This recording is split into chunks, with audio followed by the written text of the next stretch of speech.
Shalom anak-anak. Hari ini kita sudah masuk di minggu kedua bulan Januari 2021. Walaupun ibadah masih tetap di rumah saja, sekolah juga masih dari rumah, tapi kita tetap bersyukur ya anak-anak ya. Kasih Tuhan kita tetap besar dan tetap indah. Yuk hari ini sama aja kita bangkit berdiri, kita mau pujikan kasih Tuhan kita. Kasih Yesus indah-indah, oh indah.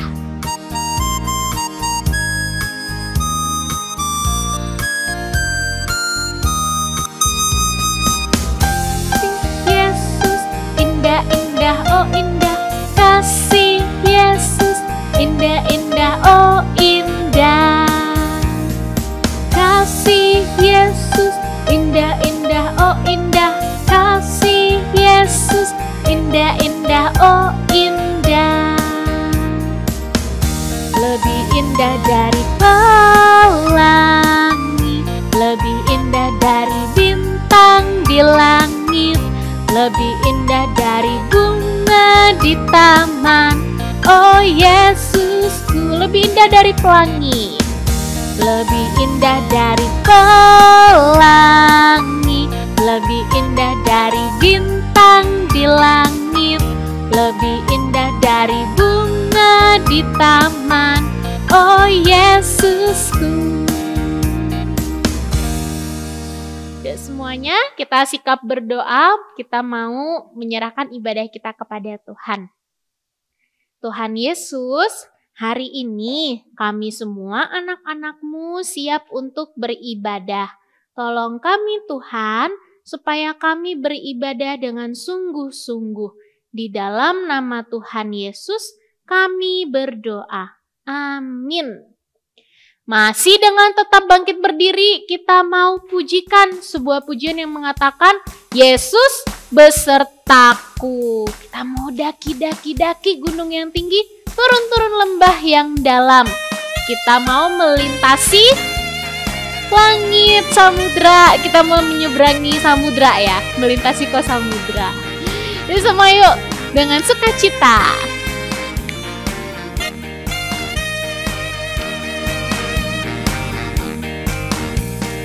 Daki gunung yang tinggi, ku turun lembah yang dalam, ku melintasi padang rumput hijau membentang.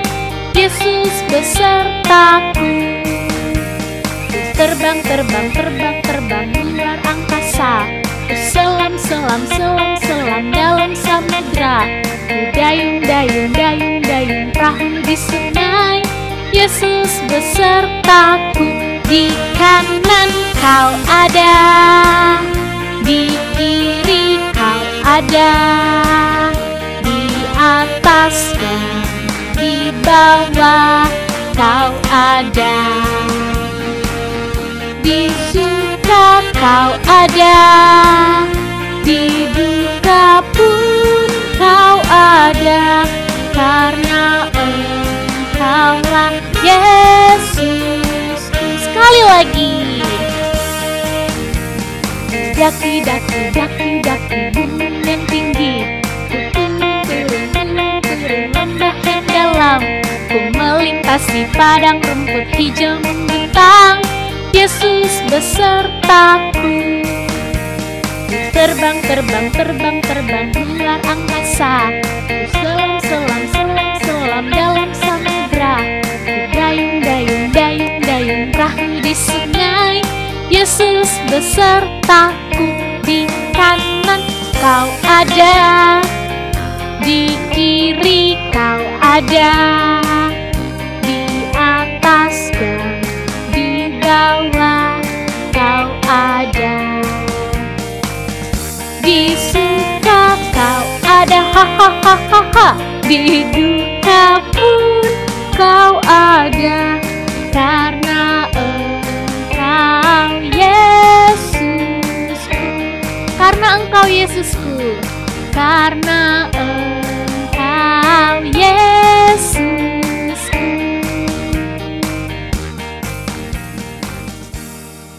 Kita bersyukur kita punya Yesus yang selalu ada beserta kita. Nah, Yesus yang beserta kita juga adalah Yesus yang memberikan firman-Nya kepada setiap kita anak-anak supaya kita bertumbuh dan berbuah dan jadi berkat untuk banyak orang. Yuk kita persiapkan hati kita sambil kita mau pujikan firman Tuhan ada di hatiku.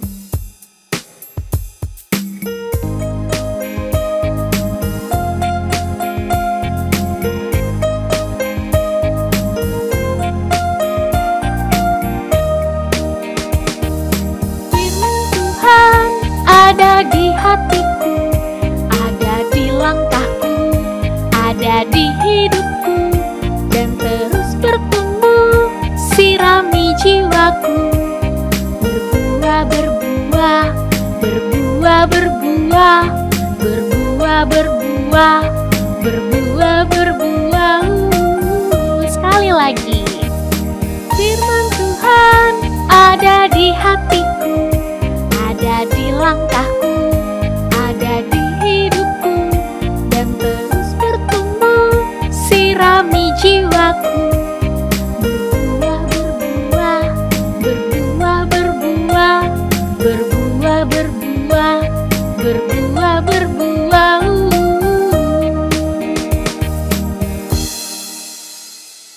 Shalom adik-adik sekalian. Lause Paulus ingin mengucapkan selamat tahun baru buat kita semua.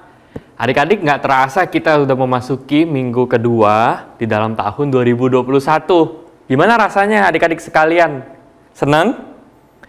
Nah adik-adik sekalian, kita akan sama-sama mendengarkan kebenaran firman Tuhan. Sebelumnya, mari kita sama-sama berdoa terlebih dahulu. Yuk, kita ambil sikap berdoa di hadapan Tuhan. Tuhan Yesus, ini setiap kami rindu mendengarkan kebenaran firman Tuhan. Kiranya Tuhan buka hati, pikiran kami untuk kami mendengarkan firman Tuhan dengan baik. Dan kiranya Tuhan pimpin kami untuk bisa mengerti kebenaran firman Tuhan. Dan Lause Paulus yang akan menyampaikannya, kiranya Tuhan memberkati. Di dalam nama Tuhan Yesus kami berdoa. Amin. Nah, adik-adik sekalian, siapa di sini yang punya hobi atau sukanya itu adalah mandi? Siapa yang di sini sukanya mandi? Ayo, siapa yang suka di sini mandi? Nah, adik-adik kalau misalnya suka mandi, itu biasanya orang biasa itu mandi sehari itu 3 kali. Pagi, siang, terus malam atau sore. Tapi kalau mungkin orang itu suka mandi, yaitu mungkin mandi sehari bisa 5 kali. Bisa pagi, nanti agak siangan dikit mandi, tengah hari mandi lagi, sorean dikit mandi, malam mandi lagi. Wih, banyak banget ya mandinya ya. Nah adik-adik, kalau orang itu suka mandi, pasti akan bersih. Nah adik-adik, berbeda dengan mandi yang ingin Kopau sampaikan. Kalau misalnya mandi air itu bersih, gimana kalau mandi hujan? Siapa sini yang adik-adik yang suka main hujan atau mandi hujan? Dulu Kopau sering mandi hujan. Kalau misalnya hujan sudah deras, Kopau buka pintu rumah terus main di depan rumah itu, di pekarangan rumah, main hujan, semuanya basah dari atas sampai ke bawah, basah semuanya. Nah adik-adik sekalian, ketika Kopau main hujan, sudah basah semua nih dari atas sampai bawah, terus mamanya Lause Paulus lihat, Lause Paulus itu main hujan, kotor semuanya, basah semuanya. Langsung dibilang, kamu nggak boleh masuk, nggak boleh masuk. Harus tunggu dulu di luar, kering, baru masuk. Kotor-kotor, langsung mandi nanti kalau masuk. Jadi adik-adik, Lause Paulus diminta oleh mama untuk tunggu dulu di luar. Jadi Lause Paulus tunggu di luar sampai dingin, gemeter. Terus habis itu ketika udah agak kering bajunya, badannya udah agak kering, terus langsung cepet-cepet ke kamar mandi. Mandi semuanya, bersihin semuanya. Itu ketika Lause Paulus mandi hujan. Adik-adik sekalian, berbicara mengenai yang tadi Rasul Paulus ceritakan mengenai mandi hujan, itu tuh membuat kita kotor. Kita itu gak enak. Mamanya Rasul Paulus terutama, itu tuh gak suka kotor karena di rumah itu jadinya kotor ketika Rasul Paulus mandi hujan, terus langsung masuk ke rumah tanpa dikeringin dulu, jadinya kotor. Nah, adik-adik sekalian, ketika berbicara mengenai menyembah Allah yang kudus, itu sama halnya seperti itu adik-adik sekalian. Kita harus menguduskan diri kita, menyucikan diri kita sebelum kita berjumpa dengan Tuhan Allah yang kudus. Adik-adik sekalian, mari kita buka Alkitab kita di dalam Imamat 20 ayat yang ke-7. Imamat 20 ayat yang ke-7. Kita akan baca bersama-sama.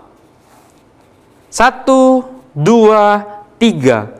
Maka kamu harus menguduskan dirimu dan kuduslah di kamu sebab akulah Tuhan Allahmu. Adik-adik sekalian, berbicara mengenai kekudusan, itu Allah sudah sampaikan dengan bangsa Israel. Adik-adik tahu mengenai tempat ini? Ya, ini adalah kemah suci. Adik-adik, kemah suci itu adalah sebuah tempat yang bangsa Israel harus dirikan karena Tuhan ingin bangsa Israel itu memiliki tempat beribadah atau berkomunikasi dengan Tuhan. Kemah suci itu didesain oleh Tuhan supaya bangsa Israel bisa beribadah kepada Tuhan. Nah, adik-adik sekalian, kemah suci itu terdiri dari 3 tempat, 3 bagian. Bagian yang pertama adalah bagian pelataran atau bagian dari pekarangan. Kemah suci itu kan luas, jadi gak hanya isinya kemah aja, tapi dia ada pelatarannya. Nah, di pelataran itulah di mana bangsa Israel atau umat Israel itu datang kepada Tuhan. Mereka bisa mempersembahkan korban di sana dan mereka bisa berkumpul di sana. Tapi adik-adik sekalian, hanya di pelataran saja umat Israel bisa datang kepada Tuhan. Itulah tempat pertama atau bagian pertama dari kemah suci itu. Nah, bagian yang kedua itu adalah bagian tempat kudus. Nah, tempat kudus ini adalah bagian dari kemah suci, tapi hanya bagian depannya sedikit, belum sampai ke masuk yang bagian dalam. Nah, di bagian tersebut hanyalah para imam saja yang boleh masuk.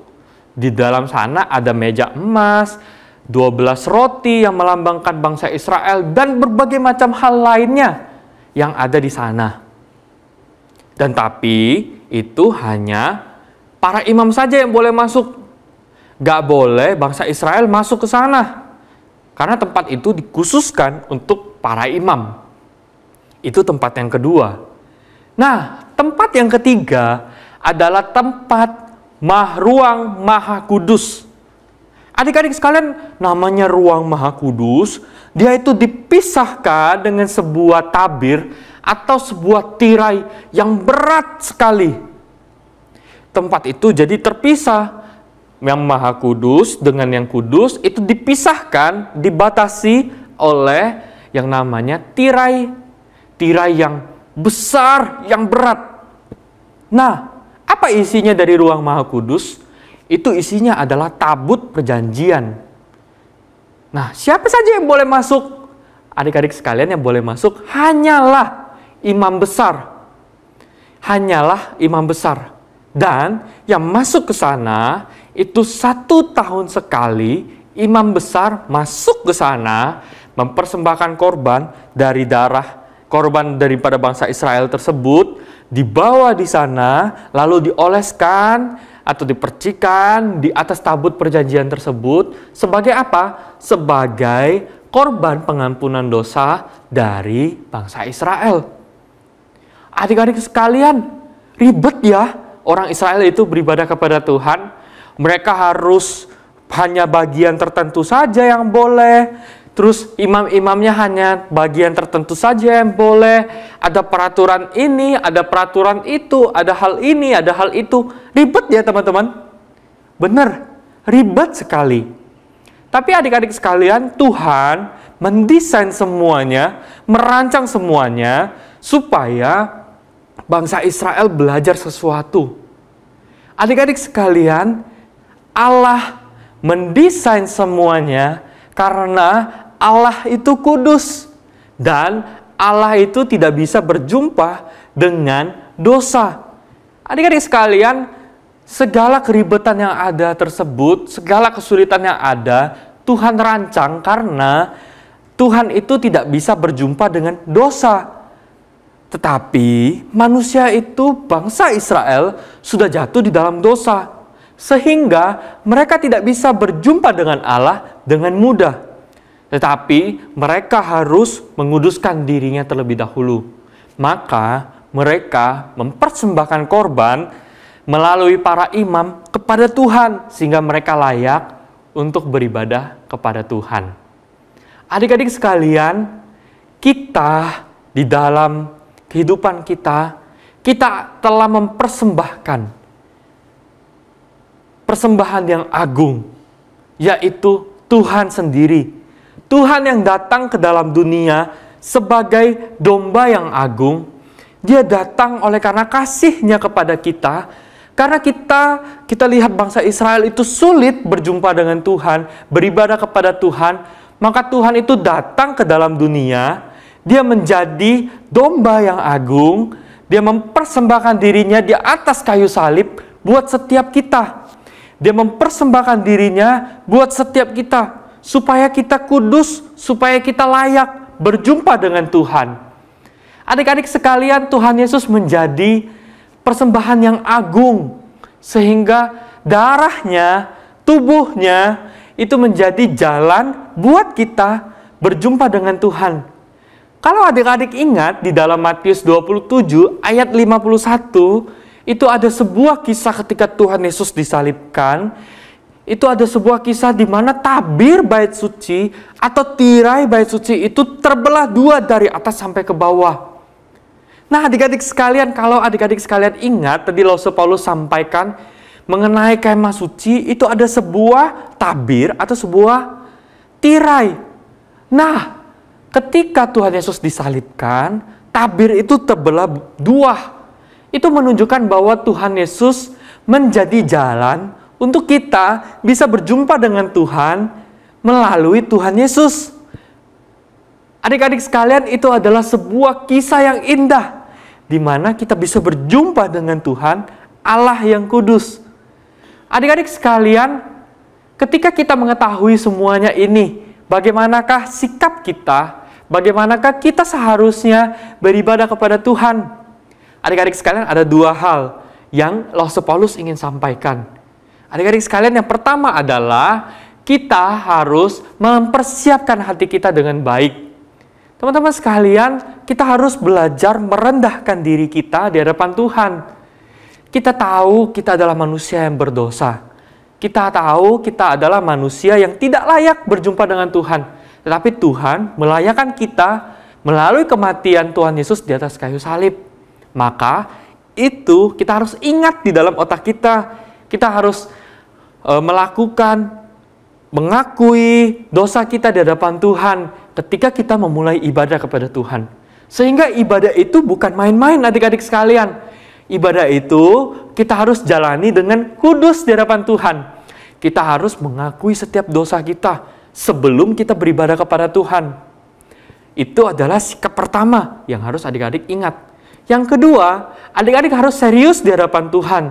Ketika beribadah kepada Tuhan, adik-adik gak boleh main-main.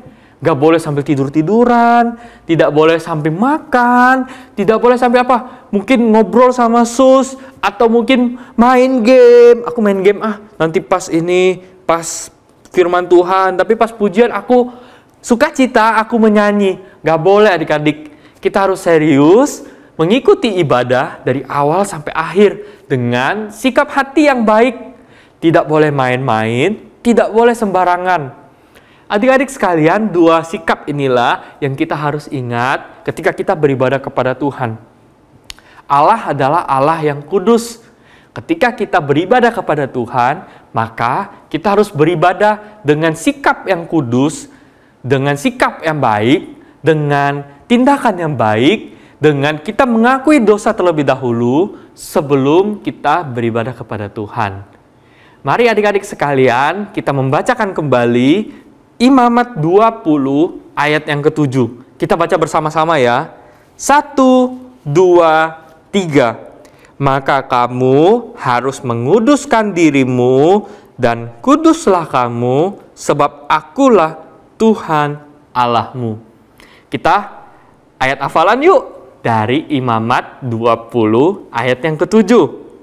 Maka kamu harus menguduskan dirimu dan kuduslah dirimu, sebab akulah, yaitu Tuhan Allahmu.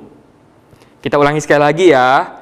Maka kamu harus menguduskan dirimu, sebab kuduslah dirimu, sebab akulah Tuhan Allahmu. Sekali lagi ya. Sekali lagi. Ayo, Alkitabnya ditutup. Kemudian kita sama-sama ayat hafalan. Oke? Kok Paulus lihat dulu, Paulus lihat dulu dikit. Takut lupa. Oke, adik-adik sudah ingat semuanya? Yuk, kita sama-sama. 1, 2, 3. Maka kamu harus menguduskan dirimu dan kuduslah dirimu, sebab akulah Tuhan Allahmu. Adik-adik, yuk kita menutup ibadah ini, menutup firman Tuhan ini di dalam doa. Yuk kita berdoa. Tuhan Yesus, terima kasih. Engkau telah mengajarkan kami untuk beribadah dengan kudus. Tuhan, karena pengorbanan-Mu di atas kayu saliblah yang menyebabkan kami semua kudus. Karena pengorbanan-Mu, karena darah-Mu, karena tubuh-Mu. Tuhan, terima kasih. Kami mau menyembah Tuhan dengan kudus. Kami mau mengakui setiap dosa-dosa kami. Kalau kami mungkin selama ini beribadah dengan main-main, dengan tidak serius, Tuhan, kami mohon ampun, kami mohon belas kasihan Tuhan. Kiranya Tuhan menyucikan dosa kami. Terima kasih Tuhan, kami mau menyembah Tuhan dengan kudus. Terima kasih, di dalam nama Tuhan Yesus kami berdoa. Amin.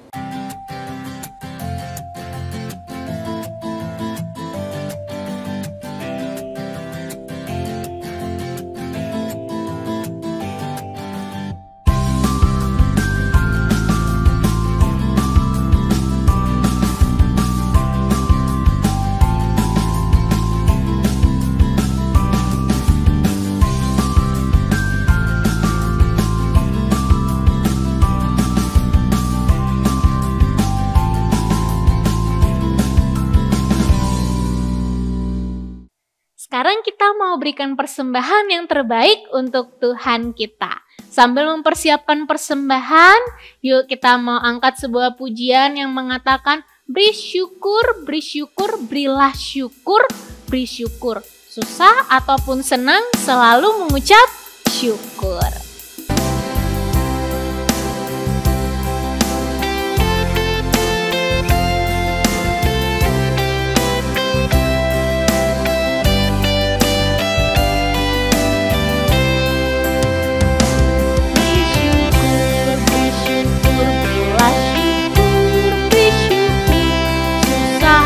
Ataupun senang, beri syukur.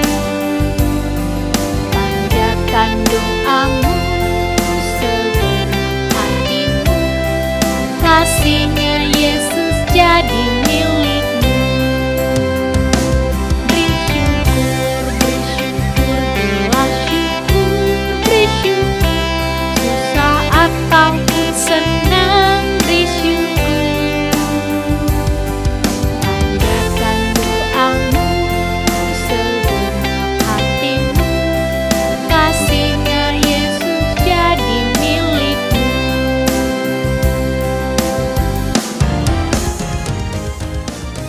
kita berdoa ya. Mari kita berdoa. Tuhan, kami bersyukur untuk kasih Tuhan yang luar biasa yang kami rasakan sampai hari ini. Dan sebagai bentuk ucapan syukur kami mau membawa persembahan kami kepada Tuhan. Berkenan Tuhan memberkati persembahan kami. Kami juga bersyukur Tuhan untuk ibadah hari ini. Tolong kami untuk kami boleh melakukan firman Tuhan dalam hidup kami. Di dalam nama Tuhan Yesus kami berdoa. Murid Kristus mengasihi Tuhan, melakukan firman. Yes, sampai bertemu lagi anak-anak. Tuhan Yesus memberkati. God bless you.